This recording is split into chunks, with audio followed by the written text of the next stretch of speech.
భారతదేశం ఆగ్నేయ ఆసియా మరియు పసిఫిక్ దీవులలో ఈ కృష్ణ తులసి అనే మొక్క విరివిగా కనిపిస్తుంది. ఉష్ణమండల మరియు ఉప ఉష్ణమండల ప్రాంతాలలో సాగు చేస్తారు. భారతదేశంలో తోటలలో, గుడులలో మరియు ఇండ్లలో కూడా ఈ మొక్కను పెంచుకుంటారు, పూజిస్తారు. ఇంకా ఇవి భారతదేశంలోని ఆంధ్రప్రదేశ్, తెలంగాణ, తమిళనాడు, కర్ణాటక మరియు కేరళ రాష్ట్రాలలో ఎక్కువగా కనిపిస్తుంది.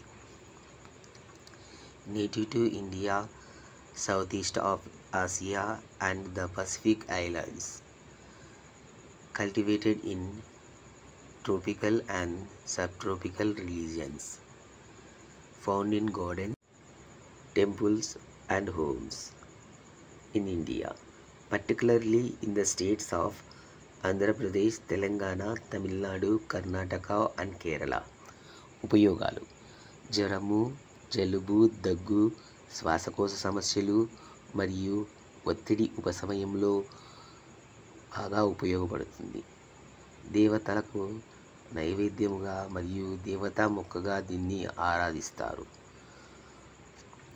టీ, సూపులలో మరియు అలంకార మొక్కగా వీటిని వాడుతారు. సడలింపు మరియు ఒత్తిడి ఉపశమనం కోసం దీనిని నూనెగా చేసి వాడుతారు. It is useful for fever, cough, cold, respiratory issues and stain relief.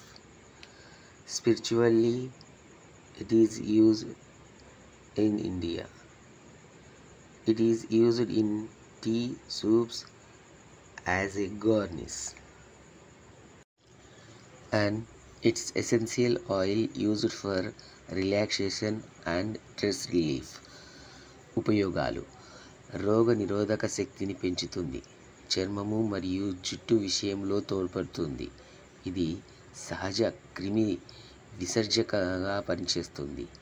ఒత్తిడి మరియు ఆందోళనను తగ్గిస్తుంది. Benefits: it is immunity system booster. It's having digestive acids. It support skin and hair and reduce the stress, and also it is natural insect repellent. గమనిక: విష్ణుకాంతి అనే పేరు ఎలోల్యూసిస్ అల్వినోయిడ్స్ అనే మరో మొక్కకు కూడా వాడబడుతుంది. ఔషధ గుణం, ప్రయోజనంను బట్టి ఈ మొక్కను ఉపయోగిస్తారు. ముందు సరైన మొక్కను నిర్ధారించుకొని వాడడం మంచిది. The name Vishnukanthi is also used for another plant, Eloneus alvinoides. Source content identification before using the plant for the medical purpose.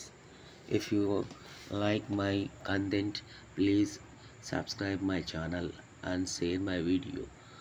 నేను చెప్పిన ఈ కంటెంట్ మీకు నచ్చినట్లయితే నా ఛానల్ను సపోర్ట్ చేయండి. నా వీడియోస్ను లైక్ చేయండి. Thank you for watching.